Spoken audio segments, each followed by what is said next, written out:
欢迎来到星星频道，请点击订阅并关注，获取最新资讯。书卷一梦定档，李一桐、刘宇宁主演，穿书故事。6月20日，电视剧《书卷一梦》官宣定档，6月26日起，爱奇艺独家上线开播。这部电视剧由李一桐、刘宇宁等演员主演，讲的则是女主角穿越到了画本的故事当中，并且开启逆天改命的故事。结合该剧的定档预告片来看，它颇有一些我命由我不由天的意思，应该可以震撼到部分观众。大家不妨先来看这部戏的剧情梗概。当意外穿越进剧本世界，成为被反派男主用完集气凌虐致死的女主角应该怎么办？宋小鱼想都不用想，当然是能跑多远跑多远啊！计划如此丰满，现实却无比骨感。一旦他试图改变剧情和男配成婚，就会自动跌入无限流循环卡 bug 中，经历108种完全不带重复的死法。所谓开局即阵亡，宋小鱼终于认清了现实，那就是无论他如何努力，剧情始终都会将他推往男主南恒身边，上演一个又一个剧本名场面。而在这个纸片世界里，亦有无数个早就被设定好的人物角色，有人被困深宫重院，有人囿于高门家宅，有人为雌竞所累，有人因权势奔走，有人渴望爱与自由，却只能带着镣铐惶惶起舞，有人做着扶摇直上的大鹏之梦，却在日复一日的束缚与平庸中被消磨着激情。这不仅是人怂怕死的躺平咸鱼宋小鱼和心狠手辣的夺命卷王男横间的鏖战，更是每个小我纸片人与既定命运的战斗。这部电视剧的剧情梗概好像没有它的定档预告片有意思。在定档预告片当中，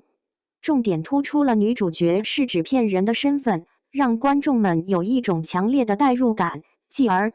女主角要开启自己的逆袭人生，很多纸片人都要跟随女主一起实现自己的人生，不做路人甲和路人乙了。这样的内容还是很能煽动剧迷的追剧情绪的，因为在现实生活当中，大家确实都是路人甲、路人乙，不是站在舞台中央的人。在文学作品当中，我们这样的人被称之为边缘人。不过在爽剧作品当中，边缘人则是可以被利用的角色，可以让这些角色实现逆袭，从而让现实生活当中的我们获得一种爽剧的快感。这类快感就仿佛自己逆袭了一样。当然，在很多爽剧作品当中，男性逆袭大多是赚很多的钱，找初恋等等。这类男性造梦逆袭的影视剧作品多少都有些油腻了，而在女性逆袭类的作品当中，又走向何方呢？书卷一梦显然便是从女性视角讲逆袭故事的，而这个故事当中，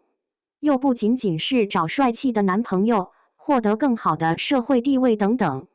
女主角李一桐还是有演技的，在以往的影视剧作品当中，这位青年女演员驾驭过很多不同类型的角色。在这次的书卷一梦当中，她应该依旧是集合了喜剧表演天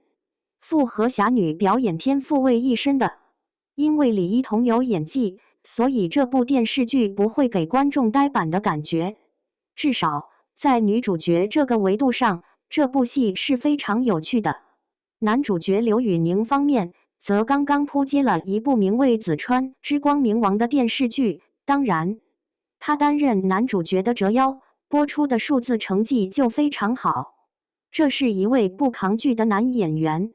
遇到真正扛剧的女主角之后，则可以配合的相对不错。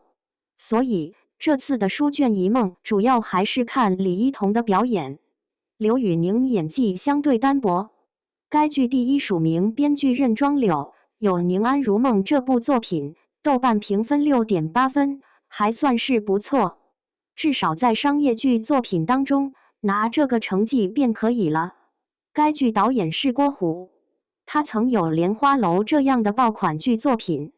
之基于编剧导演以往作品的商业路线走势和商业数据情况来讲，这次的书卷一梦应该就是奔着热播大剧的意思去的。希望它能够凭借自身的好看，为这个暑期档开启更高的热度吧。